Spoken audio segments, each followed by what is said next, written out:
One of the ways that we've started to upgrade the internet to better support mobile devices is through something that's called mobile responsive web design, or sometimes just responsive web design. Responsive web design is the idea of building web pages that adapt their layout and, on some level, their contents to the size of the display. A site that's laid out for a very wide display can't just necessarily get smaller on a small display. It's not going to be usable. So there's this idea of how do I rearrange the same content to be very usable on a wide display and also very usable on a small display. And this is tricky for a variety of reasons. I mean, obviously the amount of display real estate is different, but also it's important to note that the dimensions are different. Desktop and laptop displays are typically wider than they are tall, whereas mobile displays are typically the opposite. They're taller than they are wide. And so that's another challenge. So let me give you an example, an unfortunate example here, of non-responsive web design.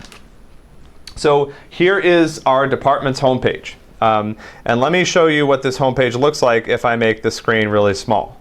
It just stops. It doesn't really do anything special. It doesn't rearrange. I just can't see all of it. And in fact, there are tools on Chrome. Let's see here. If I do inspect, and I'm going to go over here. Oh, here we go. So I can look at how this page would look on mobile. Let me kind of zoom over here. And you can see, how does it look on mobile? It looks like a smaller version of the desktop page. So if you imagine if you went to this page on your mobile device, if this is what you see, how would you interact with this page? The text is too small to read. There's no way I can click on any of these buttons or icons. They're way too small. And so this is an example of sort of unresponsive web design. This page is not responding to the size of the display and trying to lay out its contents properly. So let me show you a different example, and I'll toot my own horn a little bit here.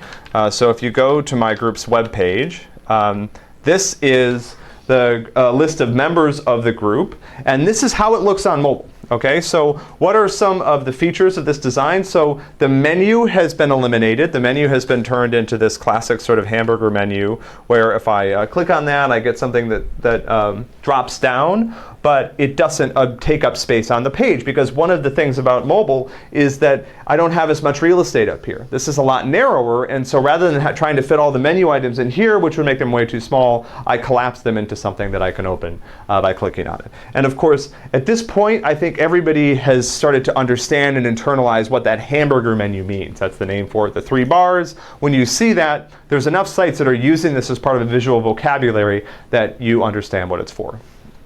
So you'll see that the members of my group are sort of ordered here going down the page. So how does this site look on a desktop device? Let's turn this off. So here's how it looks on a narrow display. So this is not as wide as a full display, but this might be how it would look on like a tablet-sized device. So you'll see at this point the menu has uncollapsed, so now I can see all the different parts of the menu, and the layout is a little bit different. So you might have noticed on the narrow display, I start to put the pictures on top of the bio, and once the display gets wide enough, I put them side by side. And if I make the display even wider, you'll see something else, which is that I bring in this menu over here on the side that allows you to jump around and scroll to different people in the group. So this is an example of, and again, maybe not the best example, but a reasonable example of mobile responsive design.